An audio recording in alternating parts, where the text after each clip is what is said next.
అందరికీ నమస్తే. నేను మీ Ashok Kumar. Welcome to Srini TV. ఈరోజు మనం తీసుకున్నటువంటి టాపిక్ ఏంటంటే షర్మిల గారు ప్రెస్ మీట్ పెట్టి ప్రధానంగా ఒక 3 విషయాలు చెప్పడం జరిగింది. అందులో భాగంగా ఒక విషయం వచ్చి ప్రవీణ్ పగడాల విషయం.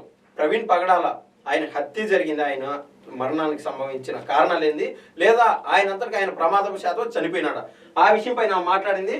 ఇన్ని రోజులు ఆవిడ స్వయంగా క్రిస్టియన్ కాబట్టి రాష్ట్రంలో క్రిస్టియన్ కమ్యూనిటీ ఒక్క తాటిపైకి వచ్చి అసలు ఏం జరిగింది అని ఒక టెన్షన్ వాతావరణం ఉన్నప్పుడు ఈవిడ ఎక్కడుంది, అసలు షర్మిల వీవ్ ఏ విధంగా ఉంది అని చెప్పి రాష్ట్ర ప్రజలు అనుకుంటా ఉన్నారు. అందులో భాగంగా ఆవిడ వెర్షన్ అంటే ఆవిడ చెప్పింది. ఈ క్రమంలో ఆవిడ మాట్లాడుతూ వైఎస్ అవినాష్ రెడ్డిని టార్గెట్ చేస్తూ సునీతమ్మ, ఎవరైతే వైఎస్ వివేకానంద రెడ్డి గారి కుమార్తె వైఎస్ సునీత గారు కూడా చనిపోయే అవకాశం ఉందని చెప్పి ఆ విషయం కూడా మాట్లాడింది. ఇంకొక విషయం, ఆవిడ పార్టీకి సంబంధించి కాంగ్రెస్ పార్టీకి సంబంధించి గతంలో రాజశేఖర రెడ్డి గారు సీఎంగా ఉన్నప్పుడు ప్రభుత్వ విప్గా పనిచేసినటువంటి విప్ శైలజనాథ్, అంటే ఆయన ఇంటి పేరు కూడా తెలీదు, విప్ శైలజనాథ్గా ఫేమస్ చెందినాడు. ఆ వ్యక్తి కాంగ్రెస్ నుంచి వైసీపీకి ఎందుకు వెళ్ళాడు అనే 3 విషయాలపైన ఆవిడ ప్రధానంగా మాట్లాడింది. ప్రధానమైన అంశం, ముందు వాళ్ళ బాబాయ్ హత్య కేసుకు సంబంధించి ఇప్పటి వరకు ఎటువంటి పురోగతి లేదు. ఈ క్రమంలో ఒక్కరికి ఒకరు అంటే మొన్న రంగన జరిపినాడు. ఆ రోజున హత్య జరిగినప్పుడు Jaganmohan Reddy and YS Bharati Hyderabad to Pulivendula ప్రయాణం చేసే క్రమంలో డ్రైవర్గా పనిచేసినటువంటి నారాయణ యాదవ్, అసలు ఆయన మరణం ఏంది, ఆయన ఎందుకు మరణించాడు, ఈ క్రమంలో 2-3 చనిపోతూ వచ్చారు. వాళ్ళ పేర్లు అప్రస్తుతం. మొన్న రంగన జరిపినాడు. ఇదే గౌరవ ఖచ్చితంగా ఏదో ఒక రోజు అతి దగ్గరలో వైఎస్ సునీత కూడా చనిపోయే ప్రమాదం ఉంది. ఒక్కవేళ ఆవిడ కన్నా చనిపోతే ముఖ్య కారకులు YS Jaganmohan Reddy and YS Avinash Reddy ఖచ్చితంగా అవుతారని చెప్పి ఆవిడ ఖచ్చితంగా చెప్పకనే చెప్పేసింది ముందుగానే. కీలకంగా వైఎస్ అవినాష్ రెడ్డి గురించి చెప్తూ, YS Avinash Reddy already bail పైన ఈ కేసులో బయట ఉన్నాడు. ఆయన ఈ కేసు నుంచి తప్పించుకున్న తీరు చూస్తే గతంలో సిబిఐ అధికారులు వచ్చి అవినాష్ రెడ్డిని అరెస్ట్ చేయాలని దగ్గరికి వచ్చినప్పుడు అతని తల్లిని అడ్డపెట్టుకొని అతని తల్లికి గుండెల్లో చిల్లుబడిందని చెప్పి ఆపరేషన్లో ఉన్నదని చెప్పి కంటతడి పెట్టుకొని ఆ రోజున ఏపీ పోలీసులు, అసలు వాళ్ళు ఏపీ పోలీసుల జగన్మోహన్ రెడ్డి స్వయంగా సెక్యూరిటీని అర్థం కాల. అసలు చట్టాన్ని రక్షించాల్సిన ఈ పోలీసులు సిబిఐ కూడా దారినివ్వక, అంటే ఒక్కసారి సిబిఐ చేతల్లో కన్నా వైఎస్ అవినాష్ రెడ్డి కన్నా పోతే ఆ విచారణలో ఆయన ఆటోమేటిక్గా లాక్ అయ్యే ప్రమాదం ఉంది.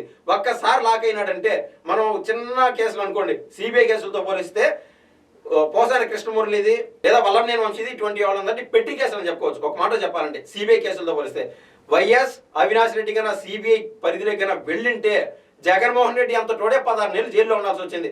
ఇంకా అవినాష్ రెడ్డి ఎంత, అవినాష్ రెడ్డి ఆడ కూర్చోవడం కాదు, అవినాష్ రెడ్డితో పాటు ఆటోమేటిక్గా ఆయన అన్న అయినటువంటి జగన్మోహన్ రెడ్డిని కూడా ఆటోమేటిక్గా సిబిఐ లాగేస్తుంది. కాబట్టి అవినాష్ రెడ్డిని కాపాడితే తనను తాను కాపాడుకునేట్టు జగన్మోహన్ రెడ్డి ఆయనకు అంత సెక్యూరిటీ ఇచ్చి ఆయన కాపాడేసినాడు ఆ రోజున. సో ఆయన బయట తిరుగుతూ ఉన్నాడు ఇప్పుడు వైఎస్ అవినాష్ రెడ్డి. ఈ క్రమంలో సాక్ష్యాధారాలని తారుమారు చేసే అవకాశం ఉంది. దానికి లైవ్ ఉదాహరణ మొన్న చనిపోయినటువంటి అక్కడ వైఎస్ వివేకానంద రెడ్డి దగ్గర పనిచేసేటువంటి వాచ్మెన్ రంగన కూడా చనిపోయినాడు. ఖచ్చితంగా సెక్యూరిటీ కల్పించండి అని చెప్పి ప్రభుత్వానికి ఇవ్వడానికి సూచన చేసింది వైఎస్ సునీత గారికి సంబంధించి. ఈ క్రమంలో పగడాల ప్రవీణ్ ఈ మధ్య చనిపోవడం జరిగింది. ఈవిడ చెప్తూ టీడీపీ ప్రభుత్వం అదేవిధంగా కూటమి ప్రభుత్వం ఎనలేని కృషి చేస్తున్నారు. పార్టీలకు అతీతంగా చట్టాన్ని కాపాడటంలో బేసిక్గా పనిచేస్తున్నారు.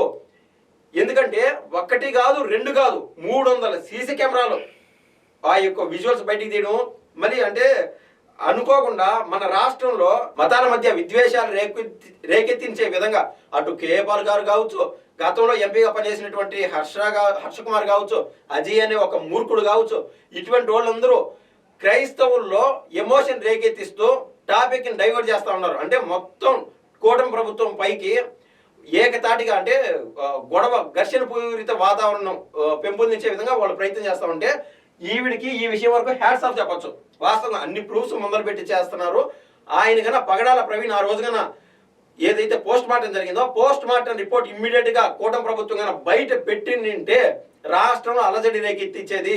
ఎందుకంటే ఆయన కడుపు నిండా మద్యం ఉంది, 1 కాదు 2 కాదు, కేవలం మనకు దొరికిందే 3 మద్యం షాపుల దగ్గర ఆయన బిల్లులు పే చేయడము, అక్కడ మద్యం తీసుకోవడము, 1కి 4 సార్లు ప్రమాదాన్ని ఎత్తుక్కుంటా పోయి చనిపోయినాడు. అటువంటి పగడాల ప్రవీణ్ గారి గురించి మన రాష్ట్రంలో ఎక్కువగా మాట్లాడుకోకుండా ఉంటే మంచిది. ఎందుకంటే ఆయన కుటుంబ సభ్యులు ఇప్పటికే నలిగిపోయినారు. ఆయన చనిపోవడాన్ని రాజకీయంగా వాడుకొని ముఖ్యంగా పగడాల ప్రవీణ్ అంతో ఇంతో క్రైస్తవుల కోసం కొద్దిమేర మంచి చేసినాడు.